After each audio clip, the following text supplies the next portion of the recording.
পরিসংখ্যান সমাধান থেকে আমি অসীম স্যার আবারও স্বাগত জানাচ্ছি। আজকের ক্লাসটি প্রচুরক নির্ণয়। যখন শ্রেণী ব্যাপ্তি এবং গণসংখ্যা দেওয়া রয়েছে সেখান থেকে আমরা কিভাবে প্রচুরক নির্ণয় করতে পারি। প্রচুরক নির্ণয়টি খুবই সহজ একটি প্রসেস, জাস্ট একটু মনোযোগ দিয়ে দেখো তোমরা। প্রশ্নে শ্রেণী ব্যাপ্তি দেওয়া রয়েছে, আমরা শ্রেণী ব্যাপ্তিটা এখানে লিখে নিব।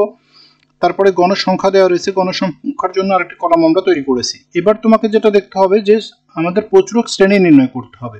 প্রচুরক শ্রেণী কিসের উপর ডিপেন্ড করে নির্ণয় করা যায়। এখানে তুমি লক্ষ্য রাখবে যে গণসংখ্যাগুলোর মধ্যে সবচেয়ে বড় গণসংখ্যা কোনটি রয়েছে।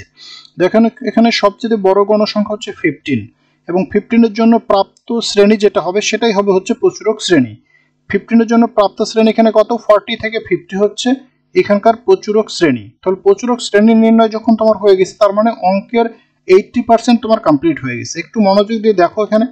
তাহলে প্রচুরক শ্রেণী তুমি পেয়ে গেছো 40 থেকে 50। সূত্রটা চলে যাও, প্রচুরকটা MO = L1 plus del1 by del1 plus del2 into C. L1টা এখানে কি, L1টা হচ্ছে প্রচুরক শ্রেণীর নিম্ন সীমা।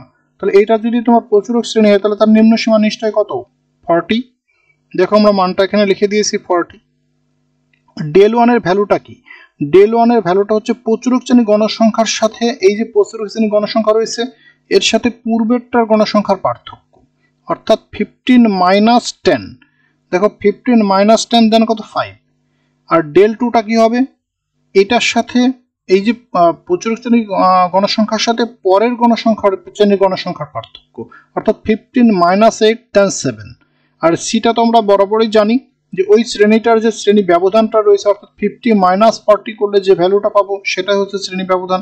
জাস্ট এখানে মানটা বসিয়ে দিলাম আমরা, ক্যালকুলেশন করলে আমরা পুরো মানটা পেয়ে যাব 44.16। এটাই হচ্ছে আজকের অঙ্কের সমাধান। সকলকে ধন্যবাদ।